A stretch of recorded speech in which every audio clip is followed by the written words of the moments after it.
Okay, thanks, guys. I'm here for the black mambas. It's not about me. It's about the black mambas.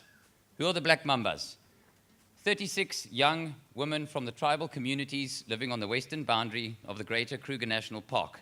Okay? Don't know how long it takes for this thing to click. Have a look at their logo. Isn't it pretty? Okay. So what are we doing? Are we trying to fight rhino poachers? Are we trying to fight for the rhinos? No. That might be a spin-off. We're building allies in the community. It's a long-term investment. Okay, we are fighting, what do they call it? What are all those catchphrases? All those social scientists have got all these wonderful catchphrases. It's a long-term investment to fight against social and moral decay. So here they are, role models. Pretty. Very pretty. People always ask me, why do you put the women in uniforms? Because they look much sexier in uniform, okay? They really do, yes. Okay, so these role models, they have pride and they have dignity.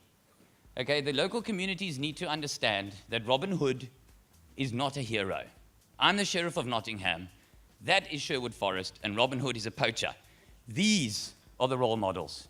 Okay, so early detection, crime prevention, that is what they are about. They don't carry weapons. They walk a beat, like Bobby's on the beat in London, every single day. They detect incursions. They detect a threat. They feed that information into a much bigger database, and people respond to that. So I call it how to irritate a poacher and look cool doing it, okay? Because we're not very good at catching poachers. The black mambas are not designed for that. This is something that the world gets wrong. The media gets it wrong all the time. Just because they're in a uniform, they believe these ladies are jumping out with an Alsatian strapped to their hip and goggles and night vision equipment. It's not true. They walk a beat, they gather information, they disrupt, and they irritate. In the time that we've been here now, people think I'm rude playing on my phone. The Colonel, the Major General Just over there, you'll see on Seymour, there have been 2 incursions into the Bululi area, both of them detected by the mambas. Daylight hours, chopper out, disrupt. Nighttime, they're babysitting rhinos in hotspots. They're all over the show. There's Paula from Empowers Africa. She's heard this talk before, recently. Constant harassment. Visual policing. When you drive down the road in your car and you see a traffic officer parked behind the bush, the first thing you do, your heart rate goes up.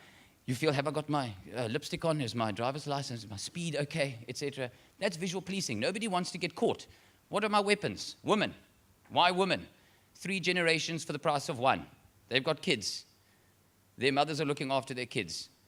Eventually, they will be the mothers looking after their children's children. I have them 21 days at a time in the reserve. The rest of the time, they're at home with their families.